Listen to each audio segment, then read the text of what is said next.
Digital Catapult Centre. Thank you so much for coming. It's really great to look out and see so many people here, and we're really excited about the people talking tonight and the demos as well. So hello, thank you for coming. So we are going to have 30 minutes of presentation, and we've got some really great speakers, and we're loosely kind of exploring the theme of the continuity of the virtual reality. So we have speakers tonight from Ramjam, who will be introducing the idea of the continuity of virtual reality. God, that's a mouthful. And then we'll have Josh from Unity talking to us about what the virtual reality community can learn from game development. We have Fractured Games talking to us about collaboration, past, present and future in a virtual sense. And then finishing with Big Man Media, which you might have already noticed our mixed reality rig, which is set up here. Tom will be talking to us about mixed reality. I'm going to ask you if that's okay to hold any questions you might have, because our speakers will be here for the rest of the evening, so you have lots of chance to talk to them, just so we can kind of keep it nice and tight on time and allow you enough time to network and maybe have one or two beers. So also a big thank you for everyone who's demoing, so make sure you do get a chance to kind of play with some of the really cool demos we've got on the floor. We've got Fractured Games in there, demoing, Ramjam and Big Man over here. We've also got Slacker Games right at the back, which is they're showing on their new game, and Avitia just on that table there, and also Make Real with the PlayStation demo at the back. Just to check, who here has come to the Fusebox before? Should we get a show of hands? So some new faces as well. That's good. Okay, fantastic. If you do have any questions, can I get a hands up from everyone, Wide Sussex staff? Just, okay. So if you need anything, have any questions, find those people. There's a registration... Oh, I'm leaning far too closely in there. If you have any questions, there's a registration desk as well, so please come and find us. There is also going to be lots of opportunity to be involved in the community going forward. So we'll be sending around details about how to join the Slack community that we're going to be setting up around VR. So you have the chance to continue your conversations you've had tonight, share cool things that you've seen, and also we're working with lots of very interesting agencies I kind of have to be very vague about at the moment. And the only way you can find out about what's going to be happening in the very near future, so lots of kind of interesting stuff that we're working with some organisations in London around VR. Only way you can find out about that is to join the Slack community, so please do sign yourself up. We are going to have another meetup in December, number 3. Oh, I didn't cue that, that's perfect timing. So make sure you sign yourself up. We're also looking for speakers and people to demo, so if you do have anything interesting, please come and find me. I'd love to speak to you.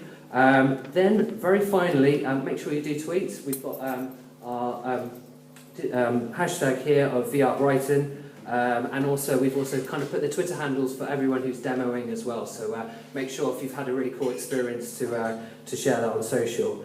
So, that is me. I'm going to introduce our very first speaker, Jonathan. Welcome you to the stage. Round of applause for Jonathan.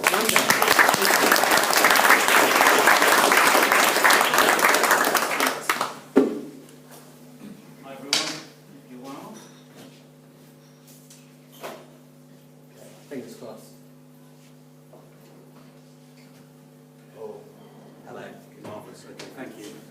So I thought I'd just kind of start off in a way preaching to a lot of the people in here, the converted if you like, but also I guess provide some context.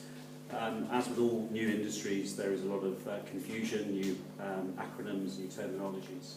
So what we at Ramjam try to think about is it from a human point of view rather than a tech point of view. So this potentially could be the first. The only challenge with this is presenting like this. I can't have eye contact with you, but you can just look at the screen. So I've always wanted to be a bit of a beardy. I guess the point is that there is a human thing behind why people are so excited by AR and VR, and that's principally because a third of our brain is dedicated to visual processing. So we are visual creatures innately. The challenge has been the tools that we've used to access digital information have principally been keyboard, mouse, and then touch with the launch of the iPhone. Around 83% of our combined sensors are commanded by sight.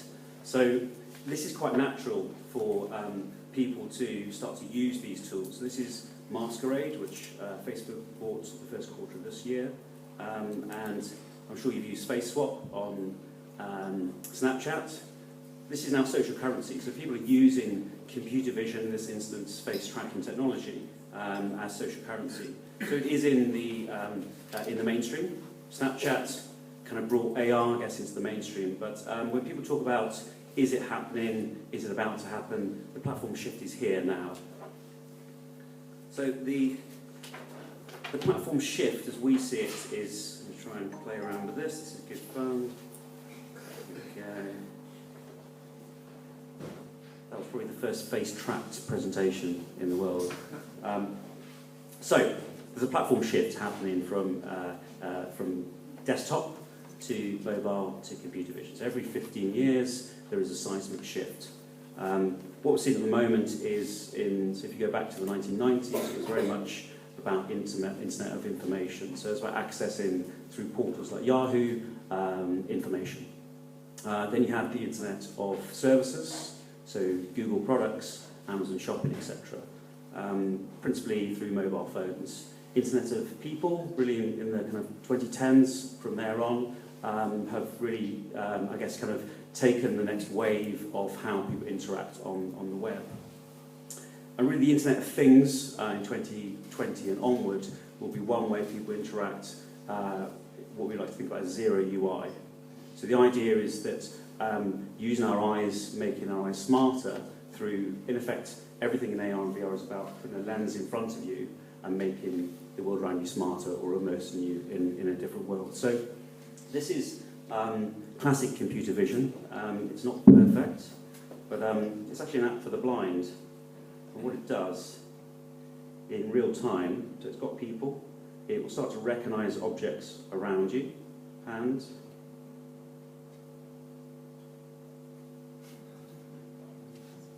picks up boots, it even does colour. So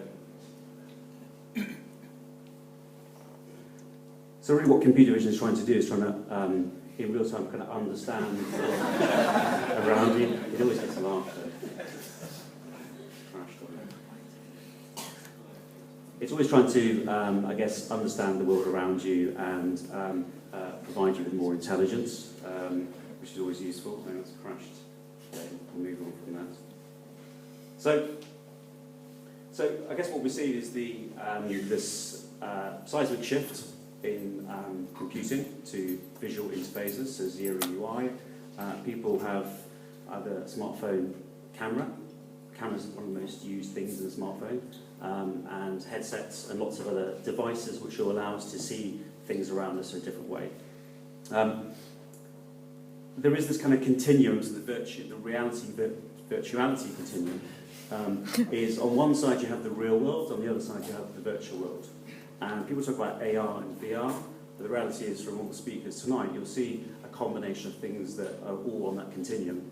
They're pretty much the same, the two sides of the same coin. So we really approach projects not on the platform or the technology, but actually what the end use case is for the consumer. So I'm going to give you an example of something we did close to home.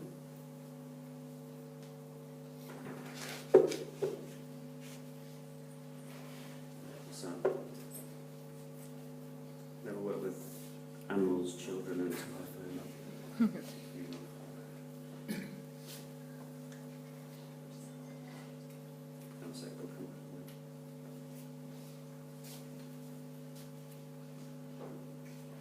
Okay, we'll skip that part. Oh, look, it's coming. Oh, right. Okay. So, interestingly, it's gone blue. So, the idea is you can have a bit of fun. So this is just using image recognition, triggering off a marker. In the hands of the room in terms of who's experienced an AR experience before, so quite a few of you. so triggering off of products or markers in the real world. You can have a lot of fun with it, make the digital content on top of that physical asset interactive. You can actually go onto the big wheel and have a VR-esque type of experience. You can tap the fill here.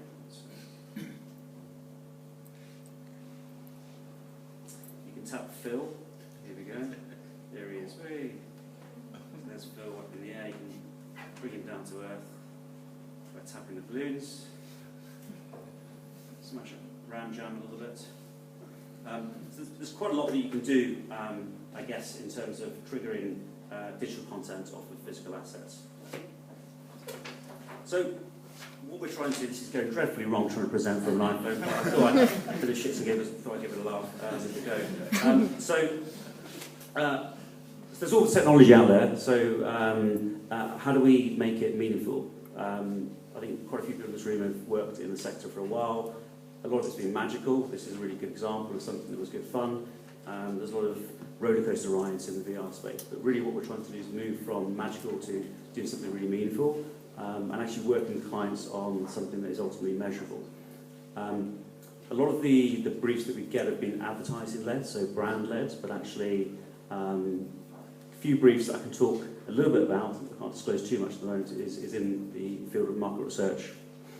So one example is, at the moment, when you are designing a car, they actually make a clay full-scale model of that car to research people's perception of the design features, a full-scale model of a car in clay, which seems extraordinary. What we are proposing they do is, whether it's a car or an FMCG product like wash and powder, is to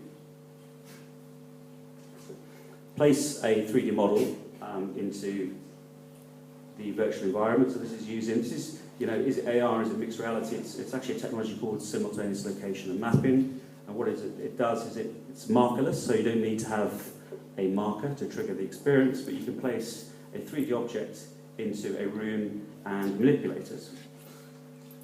So it can be full scale. If you go to full scale, you can actually walk into it, and then you're inside the car. Down a bit. And then what you could do is actually get people's feedback on the style of the car, the colour, different design features. There we go. Sunny day. So make the feedback loop for product design, research into new products more intuitive. The difference is, at the moment, research firms pretty much pen and paper, so it's observed behaviour that they're capturing. This, in effect, can be real time, so everything that's happening here is, in effect, data that the research firm can capture. They can then scale it to a much, much broader sample. So a great big one-to-one scale clay car in a room, maybe get 500 people. You could scale this via an app to thousands, potentially. So economies of scale in terms of the sample size, but also the data feed they get from research into a product before they start building it. The other area that we are quite interested in is the idea of placing people into virtual experiences. So at the moment, observed behaviour in shopping malls, actually placing them into a virtual space and having observed behaviour around what that person is doing, so understanding their behaviours. Another area I think is quite exciting from a meaningful perspective is to, within healthcare and mental health, to actually place people, let's say, phobias into a virtual space and put them in a controlled environment and actually start to manipulate that environment after clearly clinical trials to help them overcome their phobia. So I think really the core here is that there's a seismic shift happening. This will happen pretty quickly. There's a lot of people in this room that are involved in it. It is fairly natural, I think, for consumers. The adoption around Google Daydream and PlayStation coming out as good Christmas presents this year will accelerate it further. And finally, really, it's about moving from magic to really meaningful experiences for people. Thank you. Good.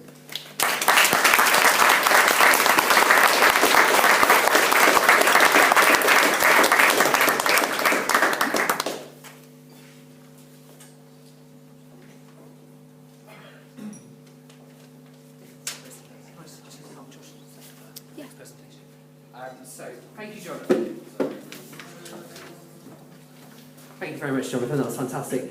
So next, we're going to welcome Josh to the stage. Josh from Unity. Big round of applause for Josh, please, everyone.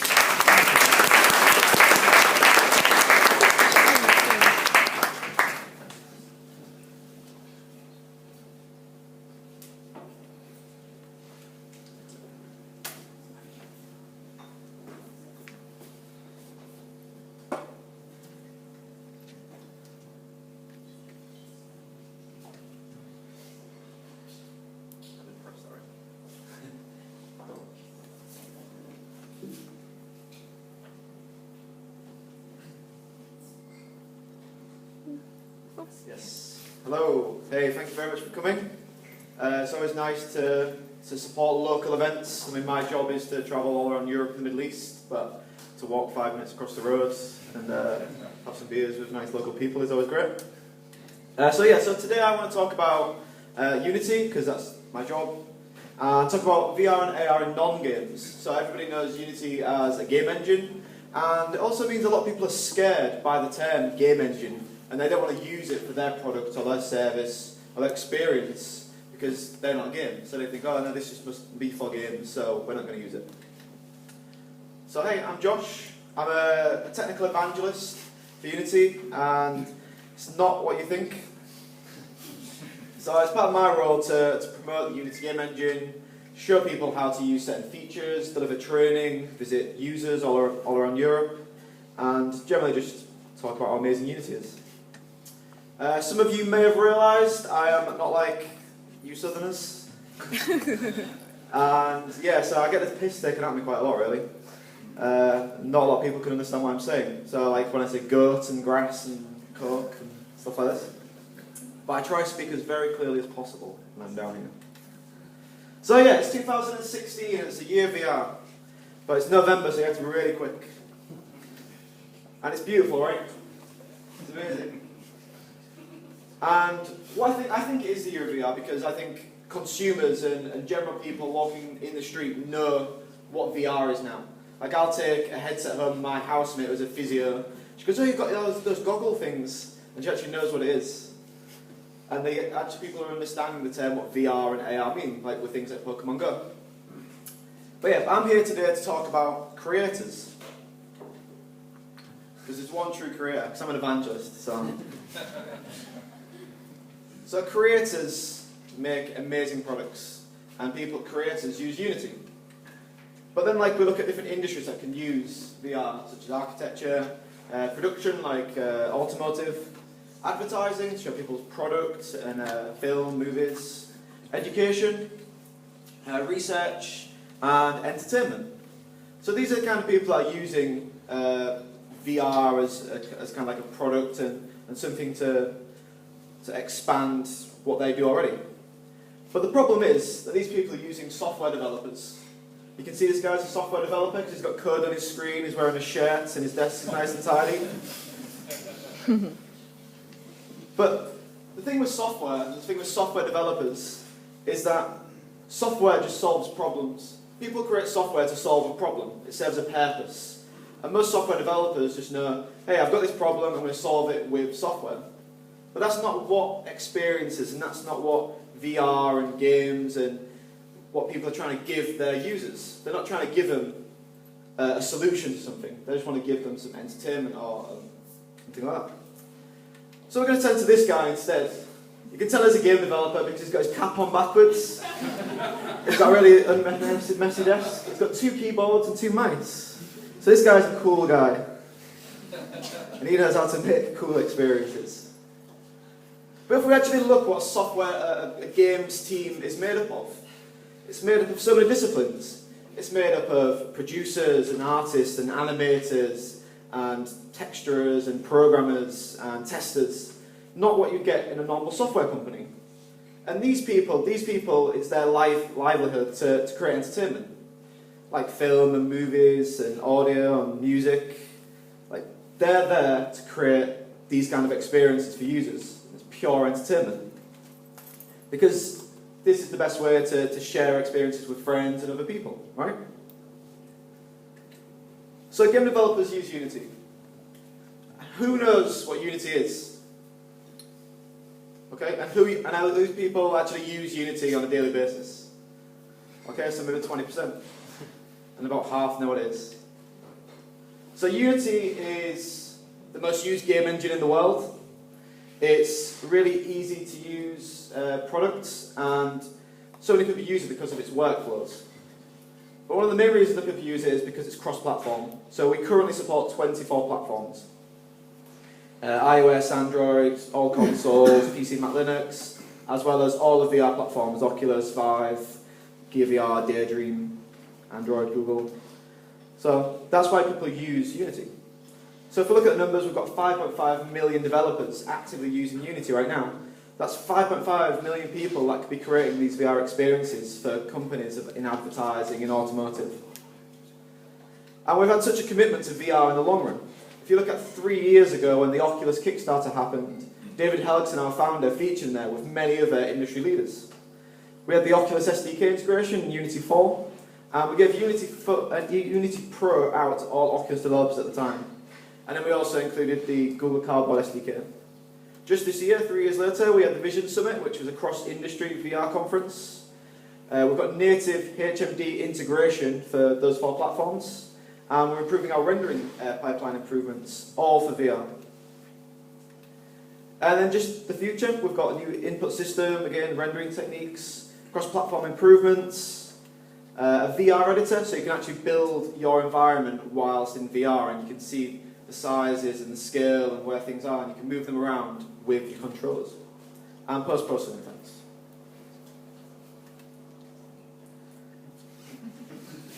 So why do people use Unity to create VR? Why do game developers use Unity? And the answer is because Unity makes it easy for those people. They make it easy to add interactivity.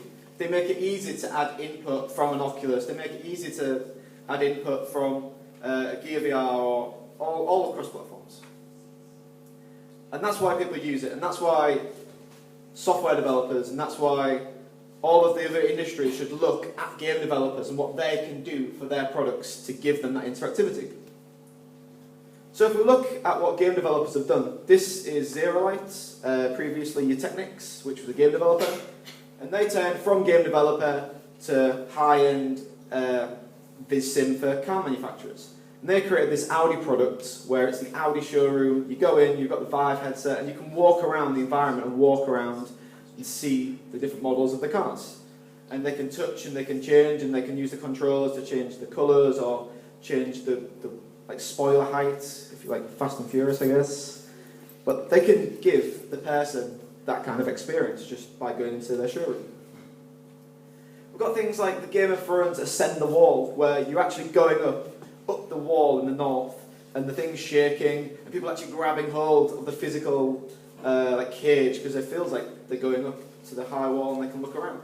Again, it's promoting the product, and game developers, a game development company made this for the brand because they wanted to give the person that immersiveness feel of going up the wall.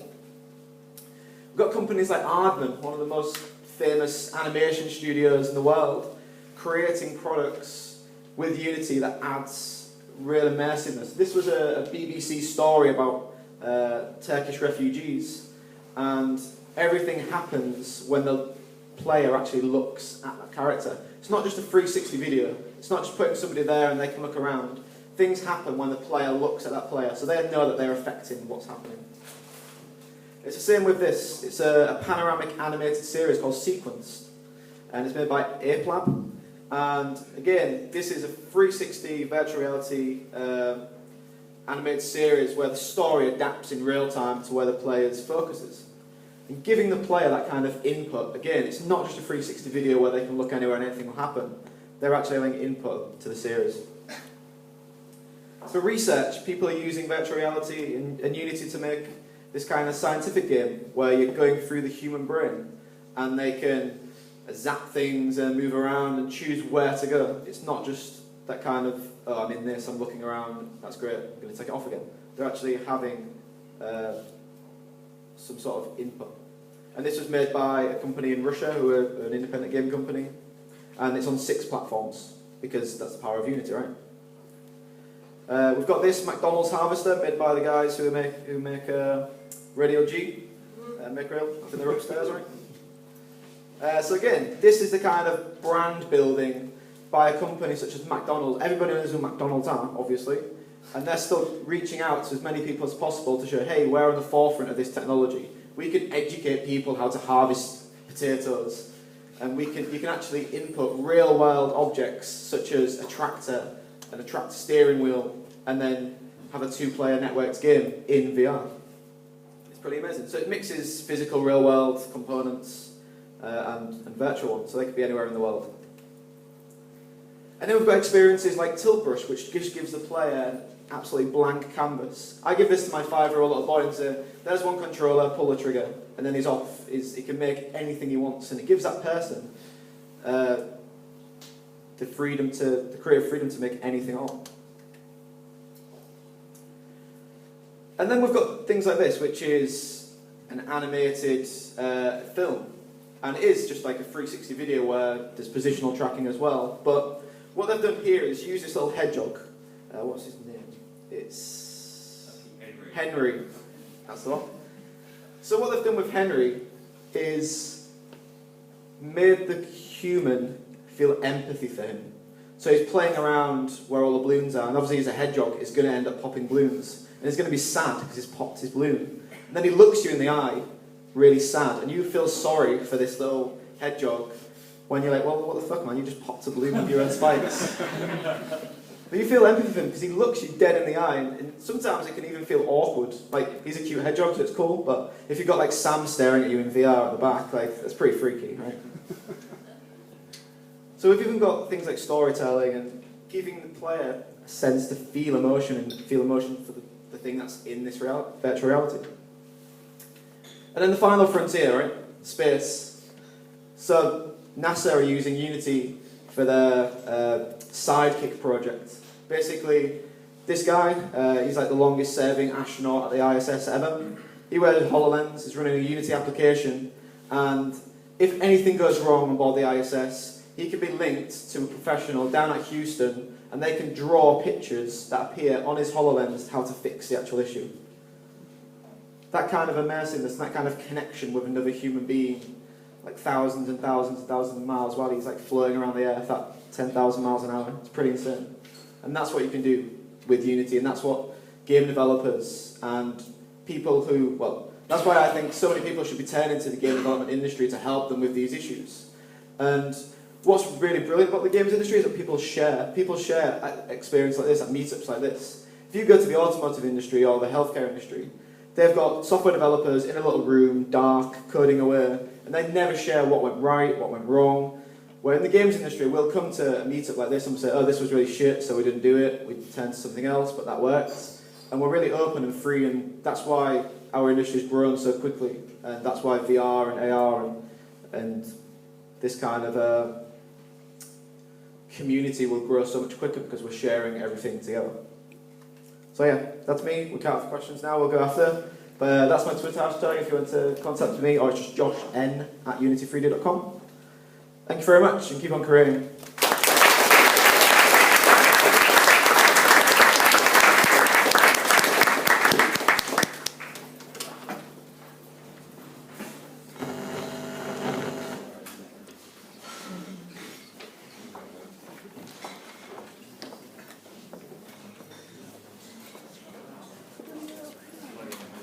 Can I get the chair? No.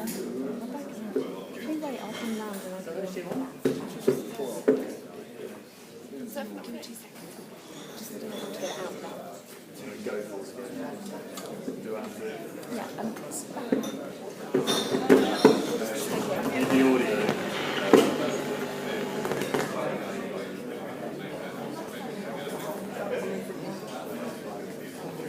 now tell me.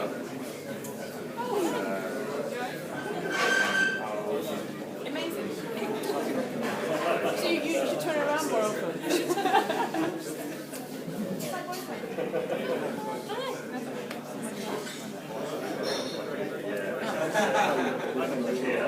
I won't be able to see it.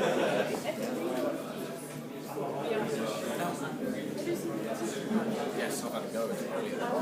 That's the best. That's the one out of the balls in Scots when he was in Naples for the hours.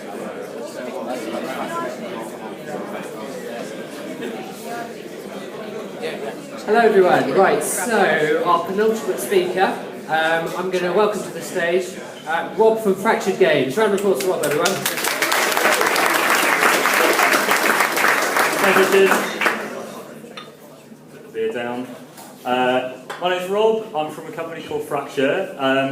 I didn't read my email fully, so thought this evening we had a different theme, which is why I was going to talk about the past, present and future of digital collaboration. That's obviously very, very germane, very relevant to VR and AR, so I hope you'll forgive me for getting the theme slightly wrong.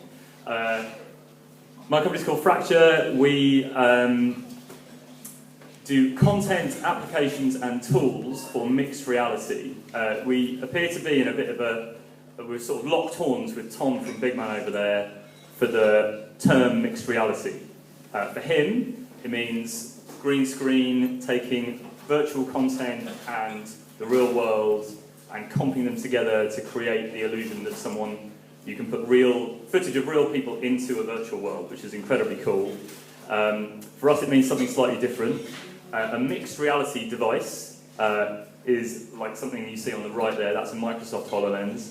And unlike augmented reality, where you essentially have a camera taking it's a bit like what Jonathan was showing before, where you've got a camera taking video footage of the real world and then you're overlaying digital content onto that. Instead, you have a device which allows you to see the real world, because it just has a clear visor, but it has optical technology that can then overlay light onto your eyes. So you can create 2D screens in your view, you can create text, but you can also create 3D objects and place them in the world. So there's a whole wave of devices which are mixed reality devices coming out. The HoloLens is the first one, but there are several companies working on other devices with slightly different takes on the kind of technology. So it's a very exciting field. It's going to blow up over the next few years, trust me. So our position is we're making the tools and learning the mistakes and what to do right and what to do wrong early doors. So that's us. I'm going to talk very little about what we actually do at Fracture, because in the context of 60 years of digital collaboration, it's much more interesting to talk about all the stuff other people have done rather than the 1 year of stuff that we have done. So this is where we are today in terms of what digital collaboration means. It's lots of people sitting at largely computers or holding mobile phones and connected by a global network and clicking things with a mouse or stabbing at things with your finger. And our representations of each other are largely blinking cursors or 16 by 16 avatars.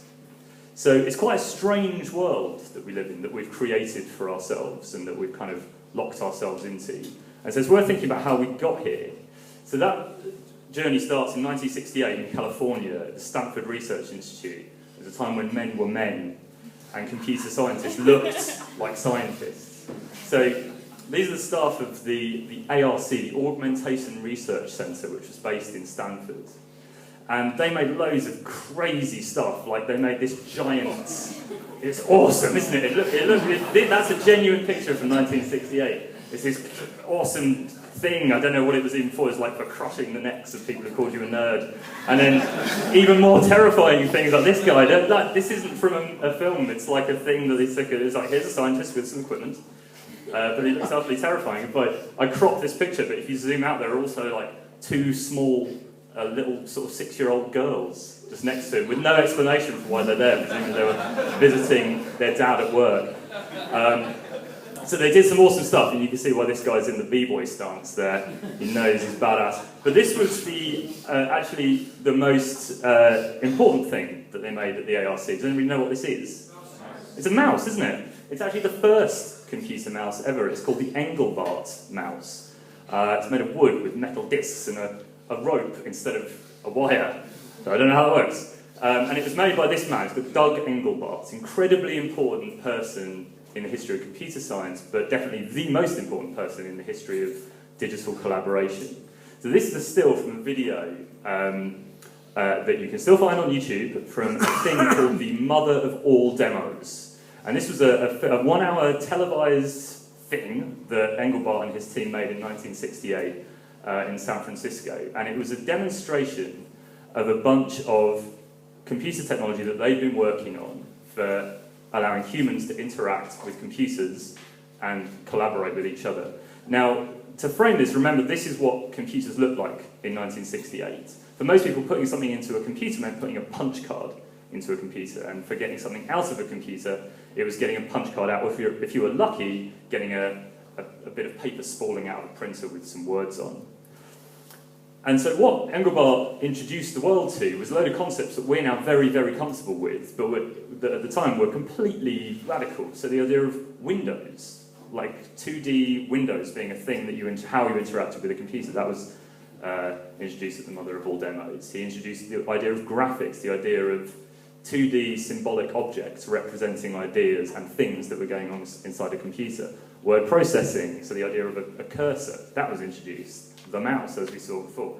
Collaborative editing. So imagine that. He came up with the idea of editing a thing visually, and then at the same time he came up with the idea of networking two computers and letting two people do it at the same time.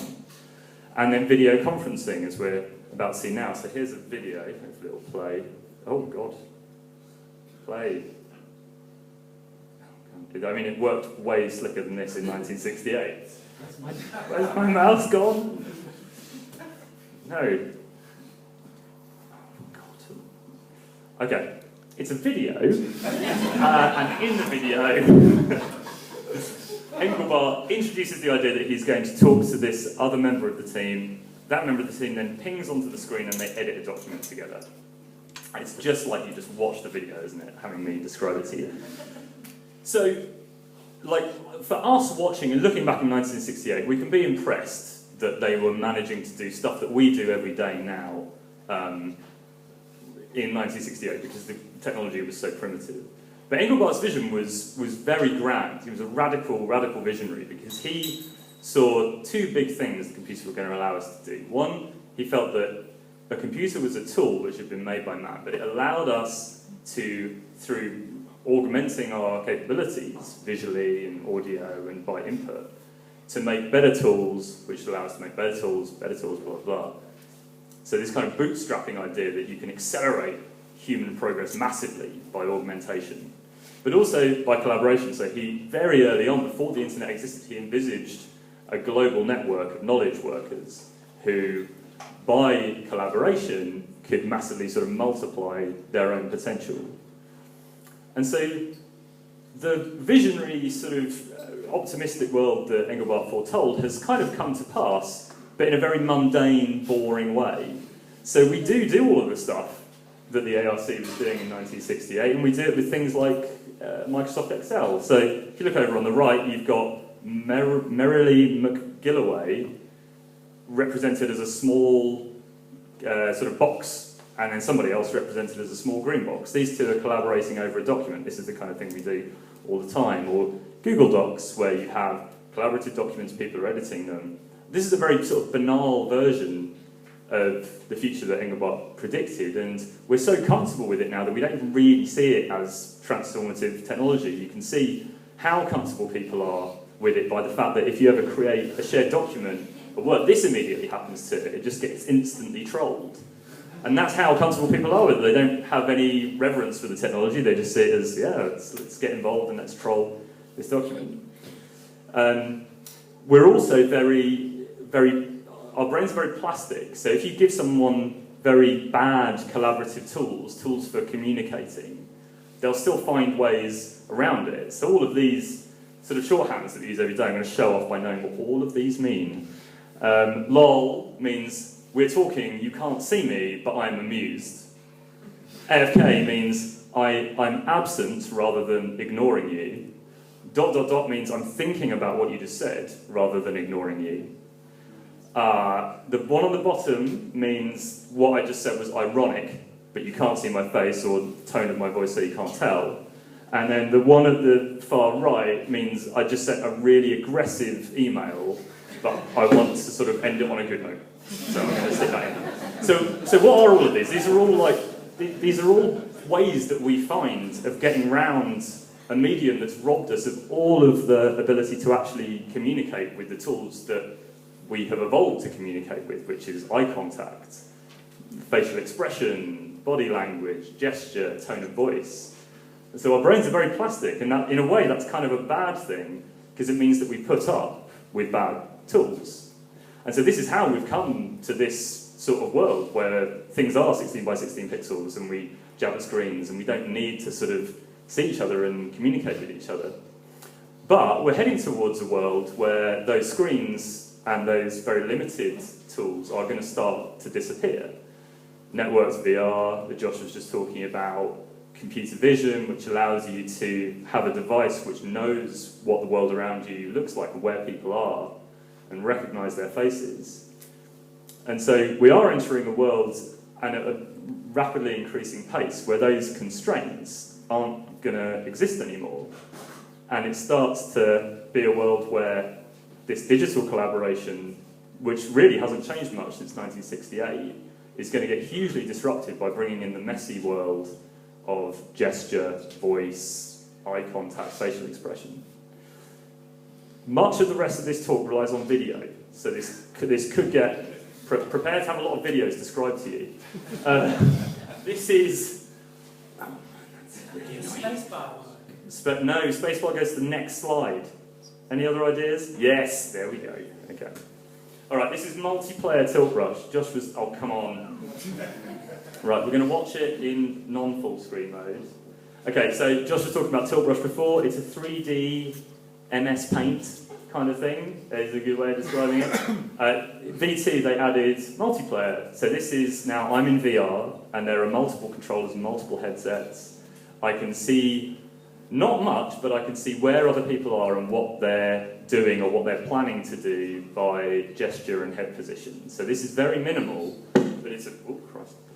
But it's immediately a huge step forward. You'd be surprised how much you can communicate and tell what someone's intentions are just by the position of a headset. Next slide.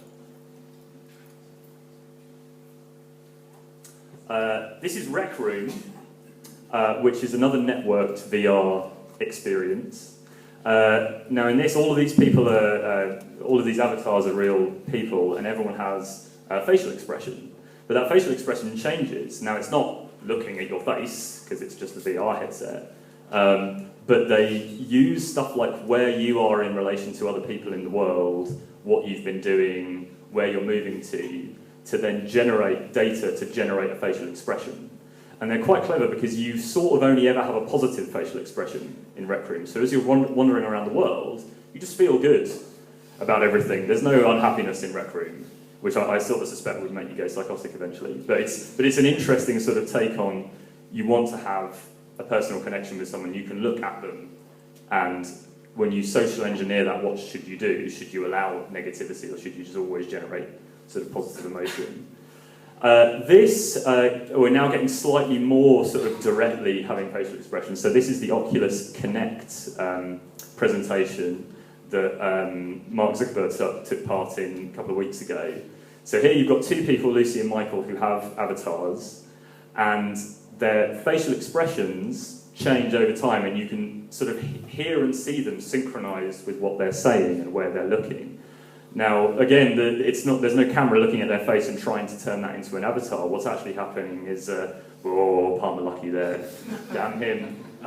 He's holding two Oculus touch controllers. And in that Facebook social VR thing, what essentially they do is you can make expressions happen by moving the touch controller. So if you go like that, it decides you're celebrating. But equally, that could sort of be surprised. So it's quite a sort of blurry line of what the facial expression should be. But again, it's another kind of interesting take on how, if you want to sort of have a social experience with someone face to face, how should you generate that data? And then there's this weird bit where there's a massive hawk that I just liked. Now, right at the cutting edge of networked VR and facilitating collaboration between two humans is a company just down the road called MTech. and if he can talk to you all about MTech if you're interested later. MTech, what they've got is it's EEG technology, so the stuff that you get in sort of medical monitoring devices. But they've got those pads and they've stuck them along the inside of a VR helmet. I'm sure it's much more sophisticated than this, but I'm showing my ignorance. So on the left, you've got a VR helmet with these EEG sensors around the inside, and on the right, you've got someone wearing it, and then their facial expressions can be read and then represented on an avatar. So this is really the sort of the cutting edge of everything that I just showed before.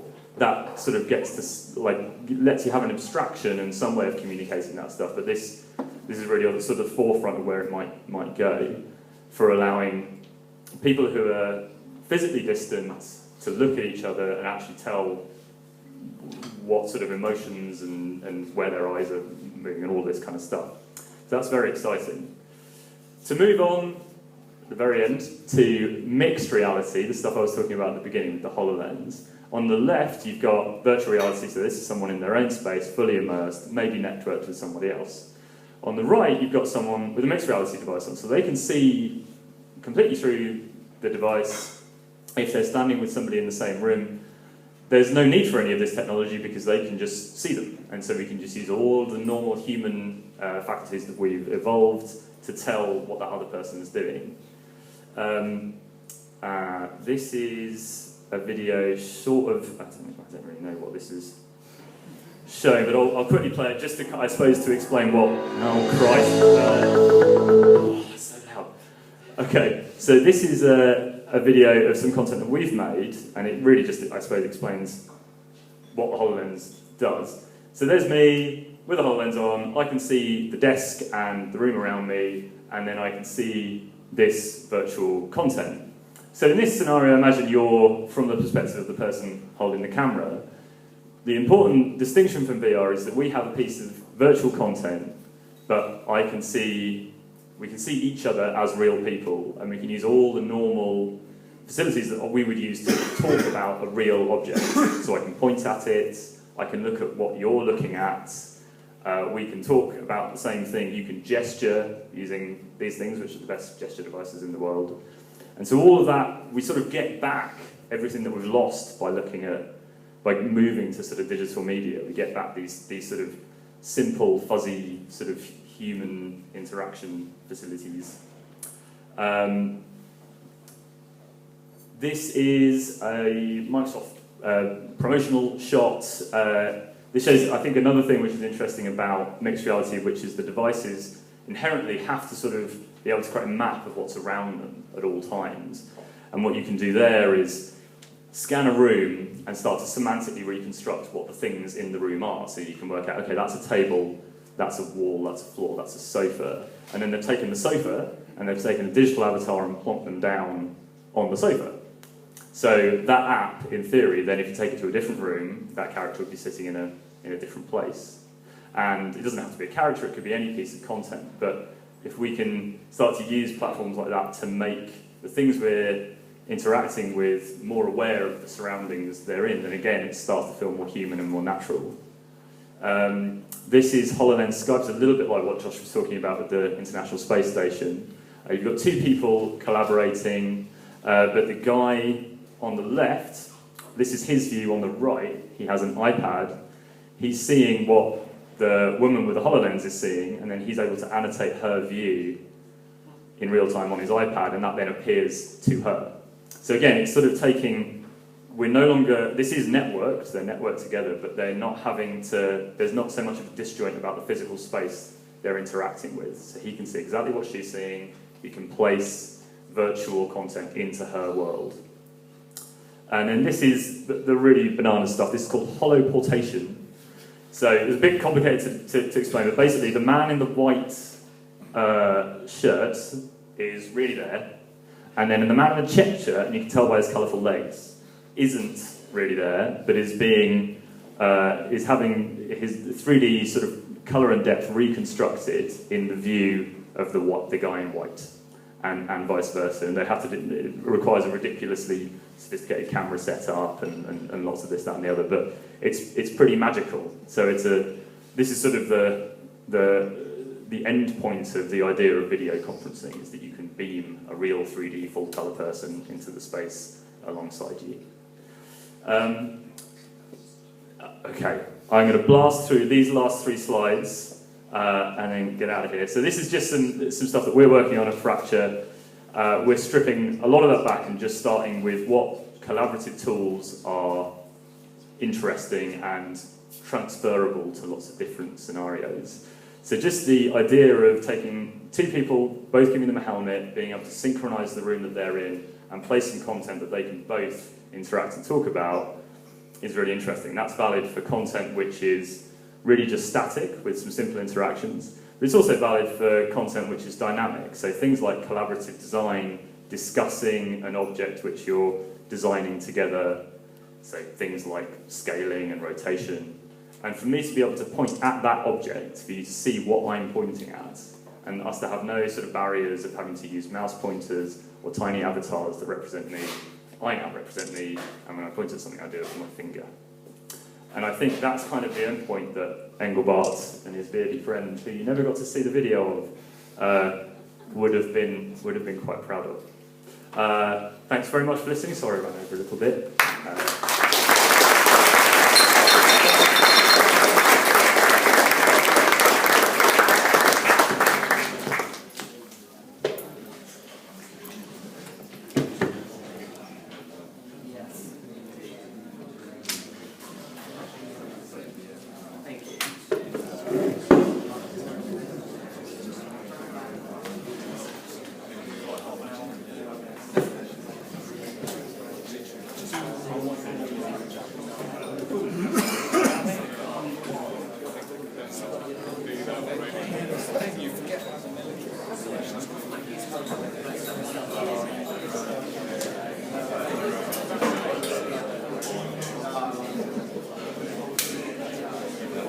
6 minutes. Ladies and gentlemen, thank you so much for your patience. We've got our final speaker. If you're happy just to hold fire, we're going to get up and it's a 6-minute talk. We're going to hit it with... I'd like to introduce Tom Pater from Big Man. Testing. Is that good? Jonathan, you hear me? Is that good? Testing? Okay. So my name's Tom Painter. I'm from a company called Big Man. And today we are going to be looking at what is mixed reality video? Or to frame the question another way, what is Toby doing? So, there we go. So, a little bit about my company. We craft brand experiences for our clients. So, traditionally, this has been CGI. So, if we manage to reduce the volume, here, you're not going to get some corporate stuff. Okay, so this is a film we did for Barclays earlier in the year, and this is traditional CGI. So we acquire some live action footage, and then we augment this with CGI. So everyone's really familiar with CGI.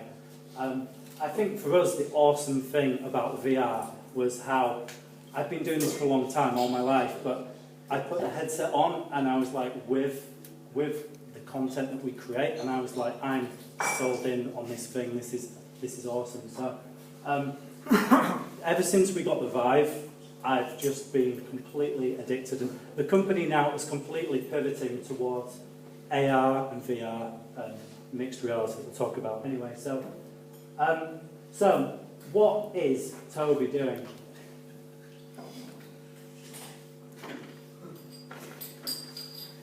Any ideas, anyone? Toothbrush or a car. Yeah.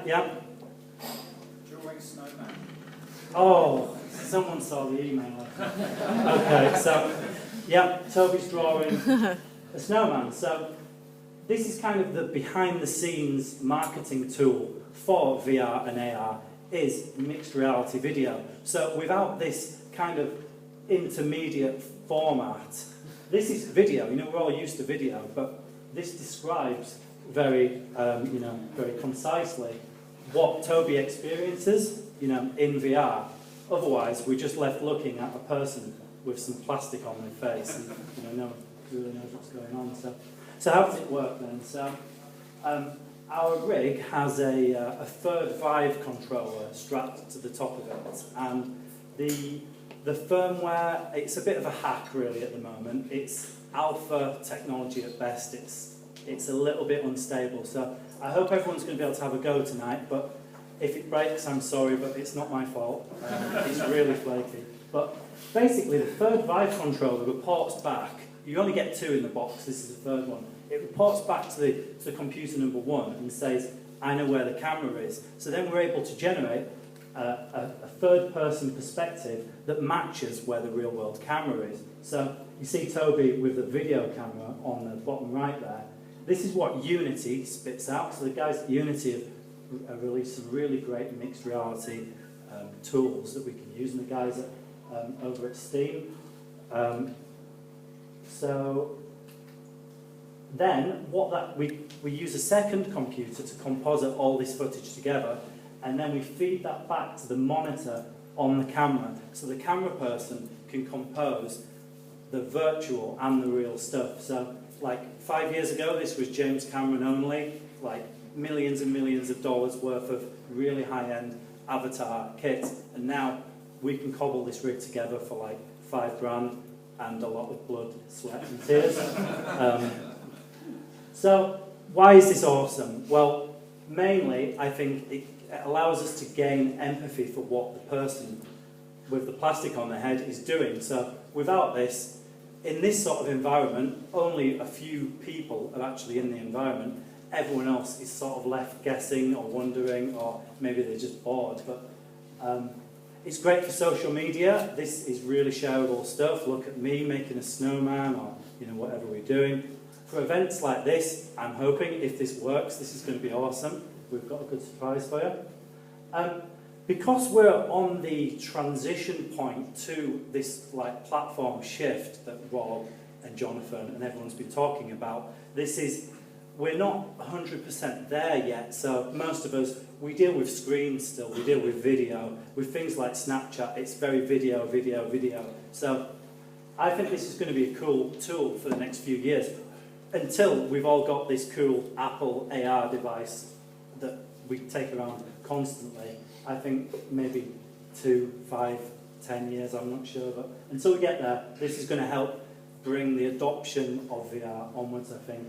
And finally, for anyone who has a VR or AR experience, you need this to market your product, otherwise you've got the same problems. If you show your experience through the first-person perspective, it's not so good. It looks kind of like Doom or Quake or one of these old FPS games. It's really jerky. So you need to get a third-person camera in there. You need to give it some context and a human thing. So I'd encourage anyone who has a VR or AR project. We're a resident here now, so come and talk to me. We might be able to get you hooked up with some mixed reality video for your thing, and I really want to encourage the collaborative thing. So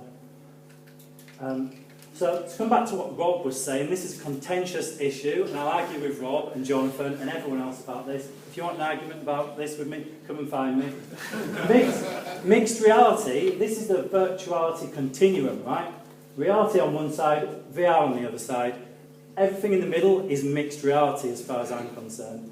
And the new term to you guys, everyone knows what AR is. You're adding virtual objects to a real world. But with this rig, we're adding real objects to the virtual world using the green screen. So these are kind of the two different sides. And I think with HoloLens and things, it's more on the AR side. And then with this rig, it's kind of augmented virtuality, but maybe not, because it's not even really a HMD headset thing. This is just video that we're making. So anyway, so what is Toby doing now?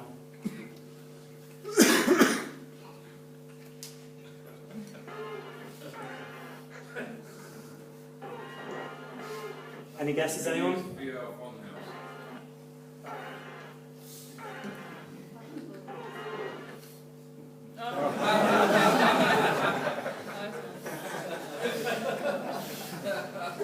So this is Funk Trump by Ramjam. So Ramjam specialise in sort of games as social currency. I don't know if you saw the who played the Southern Rail game that Ramjam did? Yes. Yeah. So these guys have got their finger on the pulse of what's happening, and they hacked this together in a couple of days. They're awesome guys. We're working very closely with them now. If this all works, we're going to be able to play this tonight, and we're going to have a competition, and you've got to stop Donald Trump from grabbing the cute little kitten.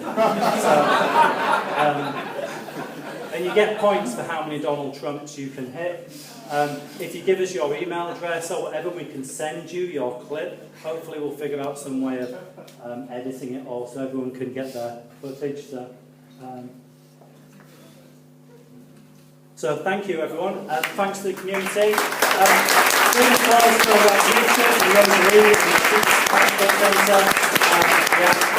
Thank you.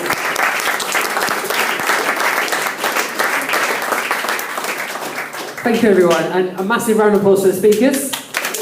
And finally, please have yourself to a beer, talk to people, go and play with the demos, ask lots of questions, and thank you so much. Cheers.